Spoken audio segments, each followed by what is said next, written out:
Di video sebelumnya, saya telah membahas port-port I/O eksternal yang ada di komputer. Dan dalam video kali ini, saya akan membahas port-port I/O internal dalam komputer. Simak terus videonya. Tapi bagi kamu yang belum subscribe dulu, lalu nyalakan lonceng notifikasinya agar tidak ketinggalan video-video terbaru dari kami. Yang pertama kita akan bahas kali ini adalah port USB ya. Port USB ini sering kita lihat di belakang motherboard ya. Dan di motherboard juga memiliki soket untuk port USB di bagian depan atau front panel. Dan bentuk portnya juga bermacam-macam, seperti USB 2.0, USB 3.0 Type A, USB 3.0 Type C, dan port USB ini digunakan di front panel pada casing biasanya ya, rata-rata. Dan meskipun bentuk port USB ini berbeda, tetapi sama saja seperti port USB kebanyakan. Selanjutnya yaitu port SATA. Port SATA ini sudah terdengar umum ya di telinga kita ya. Nah, fungsi dan kegunaan port SATA ini sebagai penghubung storage device kita seperti hard disk, SSD, CD-ROM.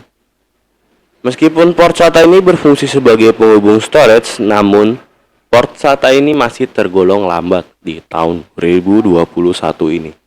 Dan yang ketiga adalah PCIe. Nah, slot PCIe ini biasanya kalian gunakan untuk memasang VGA card ya. Nah, namun slot PCIe ini selain untuk memasang VGA card juga berguna untuk memasang peripheral lainnya. Contohnya adalah SSD, LAN card, Wi-Fi card, audio card, capture card, RAID card, USB extender, dan lain-lain. Nah, karena protokol PCIe ini terhubung langsung ke CPU, maka bandwidth yang didapatkan sangatlah besar. Contohnya PCIe Gen 3 dan PCIe Gen 4. Selanjutnya adalah port PCI. Berbeda dengan slot PCIe ini terbilang sangat lambat di tahun 2021. Nah, port PCI ini digunakan sebagai penghubung layaknya PCIe sebelum PCIe ada.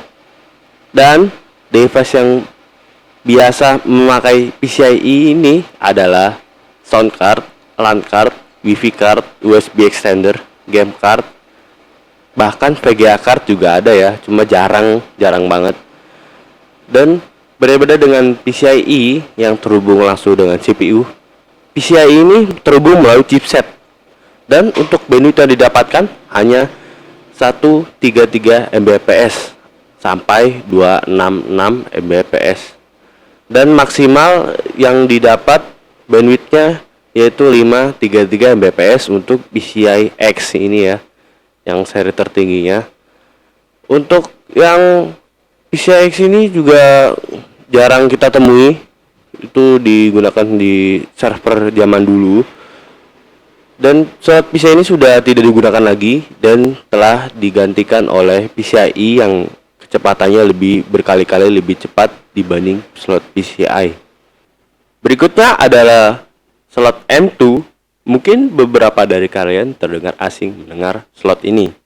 Ya, karena slot ini tergolong masih baru, dan bagi kalian yang sudah menggunakan motherboard dan prosesor terbaru, mungkin di motherboard kalian sudah ada ya slot M2 ini.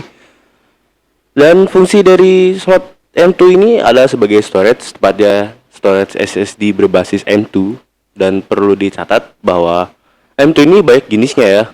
Untuk interface dibagi 3, yaitu M.2 MK dan M.2 BK, dan yang terakhir adalah M.2 Combo M plus BK. Dan protokolnya sendiri itu dibagi 2, yaitu M2 NVMe dan M.2 SATA.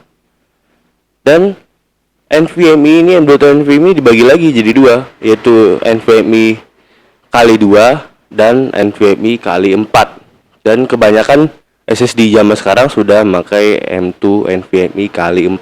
Dan M.2 SATA berjalan pada protokol SATA seperti SATA pada motherboard, sedangkan M2 NVMe berjalan pada protokol PCIe. Jadi tergantung PCIe berapa dia berjalan, kali 2 atau kali 4. Berikutnya adalah UDOTU. Mungkin baik dari kalian yang tidak tahu atau mungkin baru tahu jenis konektor ini.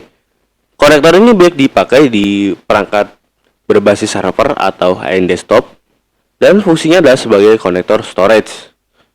UDOTU ini memiliki kesamaan dengan M.2, yaitu berjalan menggunakan protokol PCIe, dan PCIe lain yang digunakan sama, yaitu PCIe kali 4.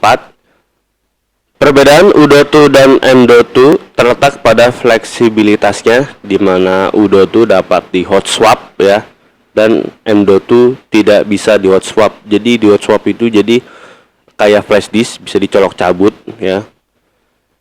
Dan M.2 dan UDOTU ini ya masih tergolong teknologi yang ini ya masih mahal ya. Dan kecepatannya pun bisa dibilang sama ya. Berikutnya adalah SAS. Konektor ini baik dipakai di segmen server atau NAS ya. Dan konektor ini juga berfungsi sebagai konektor storage seperti hard drive ataupun SSD. SAS juga memiliki kompatibilitas pada SATA, di mana konektor SAS dapat digunakan atau difungsikan sebagai SATA. Namun konektor SATA tidak bisa digunakan atau difungsikan sebagai konektor SAS. Konektor ini masih terbilang lambat dibanding UDOTU dan M.2, namun konektor SAS ini baik dipakai di harddisk sekelas enterprise dan juga SSD, dan juga harganya tidak terlalu mahal ya dibanding UDOTU dan juga M.2. Berikutnya yaitu SATA Express. SATA Express ini berfungsi sebagai konektor storage. Dan SATA Express ini berjalan pada PCIe kali 2 ya. Dan sayangnya konektor ini atau port ini sudah tidak digunakan lagi karena masalah kompatibilitas dan tidak banyak dipakai di device-device storage di hard disk maupun SSD. Jadi SATA Express ini tidak banyak peminatnya. Jadi SATA Express sudah tidak ada lagi di zaman sekarang ya, dan telah tergantikan oleh M.2 ya yang lebih cepat ya. Selanjutnya yaitu port M-SATA.